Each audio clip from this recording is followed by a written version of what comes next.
Барлығыңа сәлем достар. Бүгін біз 2011 жылғы шыққан «Крутой чувак» комедиялық фильмнің сюжетін талдайтын боламыз. Так его, Раймон, да! Фрэнк Вега бүкіл балалық шағын ата-анасымен бірге үлкен фермада өткізеді.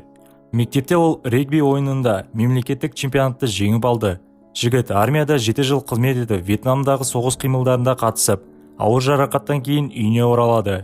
Ол өзінің сүйікті қызының басқасына үйленгенін және оған 2 қыз туғанын білгеніне таңғалады. Фрэнк полицияға жұмысқа барғысы келеді, бірақ жарақатына байланысты оған бас тартады. Ешкім ардагерді жұмысқа алғысы келмейді. Содан кейін ол хот-догтарды сатуды шешеді. Веганың өмірінің көп бөлігі осылай өтеді. Бір күні ірі фастфуд саудагерлері оның барлық клиенттерін ұрлап әкетеді. Үмітсіздіктен жігіт іше бастайды. Фрэнк автобуспен келе жатқанда 2 гопник ішке кіріп, қартқа оларға орын беруді бұйырады. Жолаушылардың бірі жігіттерді жасырын түрде телефонға түсіруде. Қарт кісі гопникке жарты шапалағын береді. Ол шалдың бұл әрекетіне таңғалып, жауап қайтарғысы келді. Бірақ гопниктің қолын Фрэнк тоқтатады. Ардагер соғысқысы келмейді және жігіттерге жолаушыларды тиіспеуді ұсынады. Олар болса Фрэнкті жазалауды шешеді. Бірақ бірнеше күшті соққылардан кейін 2 жігітте автобустың еденінде жатады. Жолаушылар интернетке жекпе-жектің видеосын салып, бейне үлкен қаралымдар жинайды.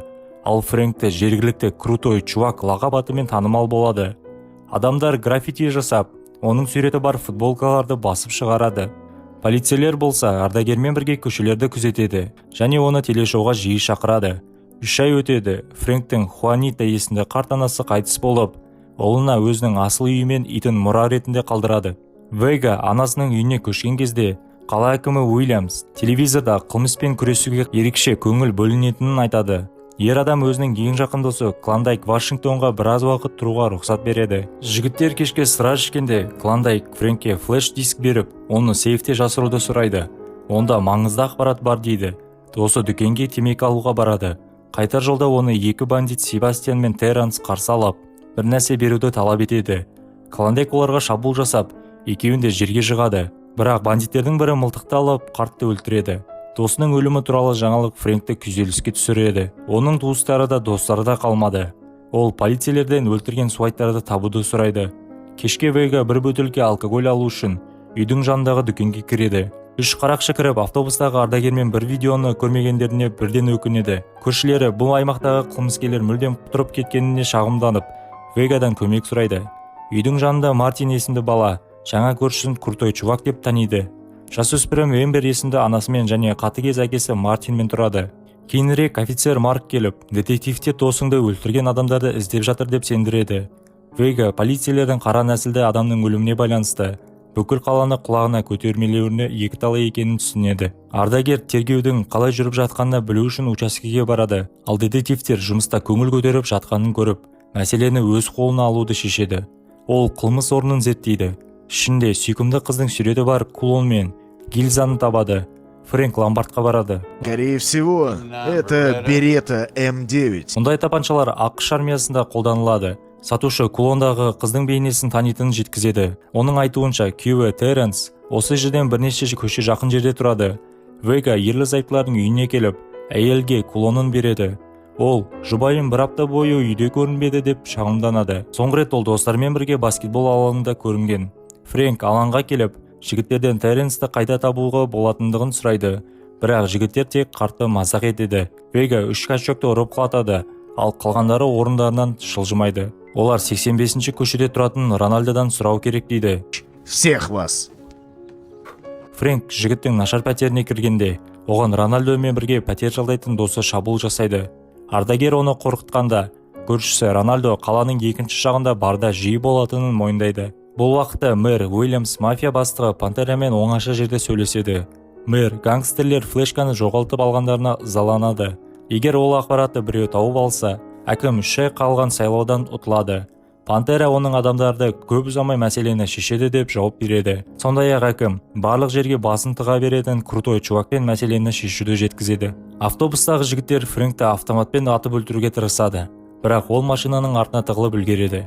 Кешке Вега көршілерінің тағы бір рет ұрысқанын көреді. Ал Мартин тағы да әйеліне қол көтереді. Ардагер Эмберге қанды тоқтатуға көмектеседі және балаға балмұздақ береді. Фрэнк Рональдоны іздеп барға келгенде, дәстүр бойынша оған бәрі шабуыл жасайды, бірақ шамалары жетпейді. Мекеме иесі төбелесті тоқтатып, іздеген жігіті жоғарыда дейді.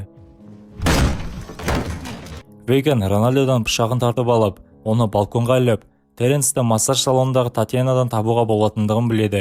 Үйде Фрэнкті үлкен бандит күтіп, флеш-диск беруді талап етеді. Алайда ер адам бас тартады және сыпайы түрде дәуді тереземен таныстырады. Вейга Мартин мен ноутбук арқылы флеш-дискті ашуды сұрайды. Олар әкімнің Пантерамен жұмыс істейтіндігін түсінеді. Фрэнк Татьянаның массаж салонына келеді. Әйел Теренсті ұзақ уақыт көрмедім дейді. Ардагер қызды аңдуды шешеді. Татьянаның көршісі крутой чувактың үлкен жанкүйері.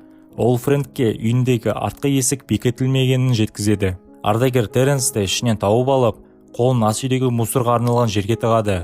Жігіт саусақтарын кесіп тастағанда, ол Себастьянмен бірге Пантераның бұйрығымен Клондайкті өлтіргенін мойындайды. Сондай-ақ Теренс бандиттер ертең қоймада жиналатынын жеткізеді. Вейга үйге оралғанда, ол көршілерінің айқайларын тағы да естіп, есіктері сынғанын көреді. Фрэнк күйеуін тоқтатып әйелге екінші жоламауын жеткізеді. Эмбер көршісін кешкі асқа шақырады. Қуанышты ардагер сақалын жөндеп, ең жақсы костюмын киіп келеді. Үстелде Вейга әдемі сіріңке қорапшасын алуын сұрайды және сувенирлерді жақсы көретінін қосады. Ер адам Эмбердің тамағын мақтайды. Екеуі сыра ішіп жақсы тіл табысады. Олар сүйісуге дайын болғанда Мартин келіп қалады. Фрэнк көршілерінің алдыңғы есігін жөндегенге дейін онымен бірге тұруларын ұсынады. Келесі күні ардагер офицер Маркқа флешканы беріп кетеді. Кешке Вейга қоймаға келіп, гангстерлерге Пантераны шақыруды бұйырады. Я ждал тебя. Фрэнк бастықтарына шабуылдайды, бірақ оны тез шығып үстелге байлап қояды. Тұтқынды флеш-дискіні қайда жасырғанын мойындату үшін бірнеше рет электр тоғымен азаптайды. Алайда Вьетнамда азаптаудан өткен Вейга оларға бір сөз айтпайды.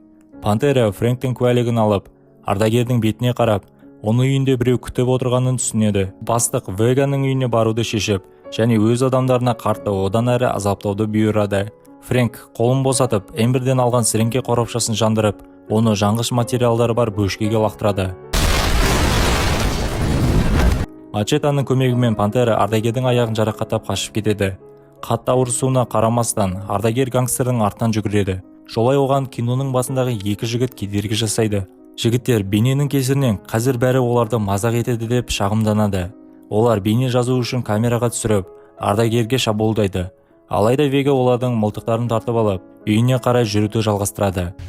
Не могу дождаться, чтобы посмотреть этот ролик. Пантера үйге кіріп, Эмберден флеш-диск беруді талап етеді. Осы кезде Фрэнк пайда болып, ер адамдар қақтығысып далаға шығады. Бандит ардагерді жараланған аяғынан ұрып құлатады. Эмбер Пантераның артына секіріп, Фрэнктің көтерілуіне уақыт береді. Фрэнк өлтірілген досын есіне алып, Пантераны аяусыз ұрып тепкілейді. Флешка жұртшылықтың екілігіне түскен соң, полиция Пантера мен Мэри Уильямсты түрмеге қамайды. Вейга батылдығы үшін сыйақы алады. Эмбер мен Фрэнк кездесіп бастайды.